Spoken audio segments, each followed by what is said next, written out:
You know what fascinates me about justice, Ben? Sometimes the oldest stories reveal the most about human nature. Take this ancient tale of corruption and courage that feels like it could have been ripped from today's headlines. Hmm. You've got me intrigued. What story are we talking about here, Pappy? Well, it's this remarkable account from the book of Daniel about a woman named Susanna.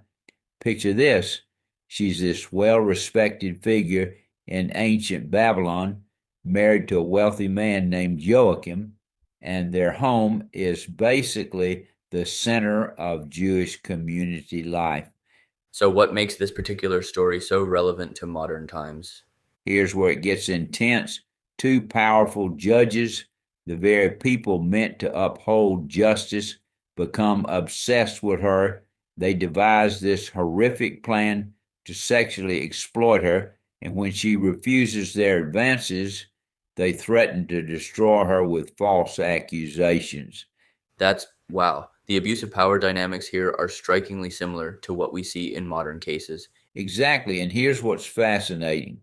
These judges knew that an adultery accusation carried the death penalty.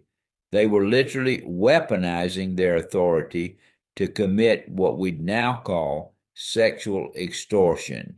You know what's particularly chilling about this? The way they use their respected positions to make their false testimony more credible. Right.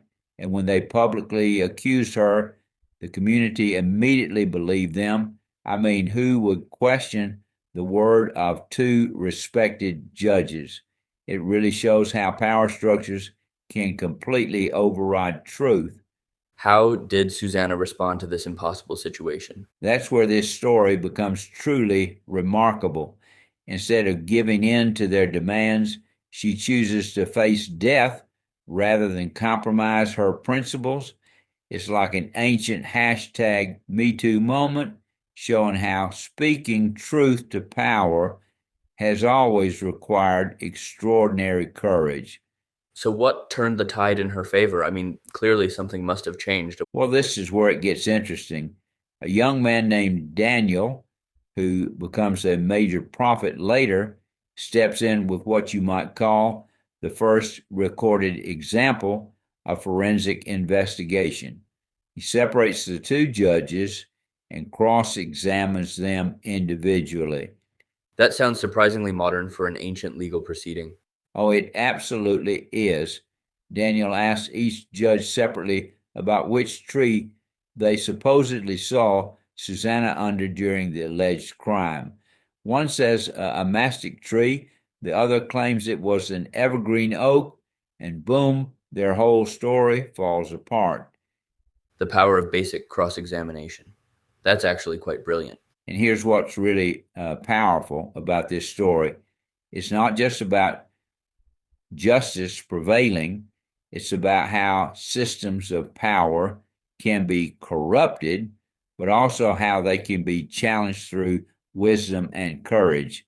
That reminds me of how many modern whistleblower cases play out. It often takes just one person willing to ask the right questions. Exactly. And the aftermath is equally significant.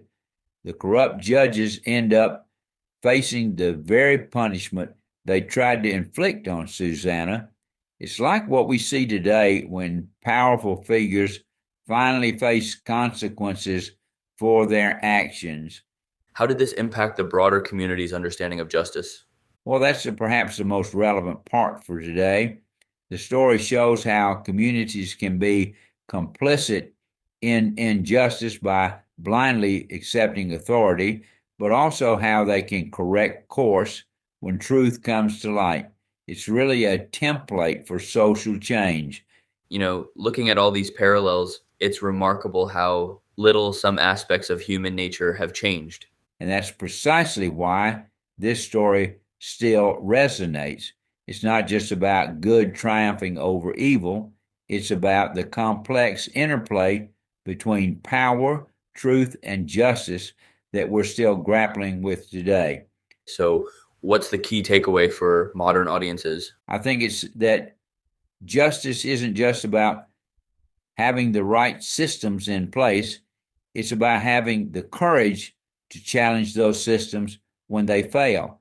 And sometimes that challenge can come from unexpected places, just like it did with Danielle. That's quite a powerful message for anyone facing similar situations today, Pappy. And perhaps most importantly, Ben, it offers hope without being naive. It acknowledges the reality of corruption and abuse of power, but also shows how courage, wisdom, and persistence can ultimately expose truth and protect the innocent.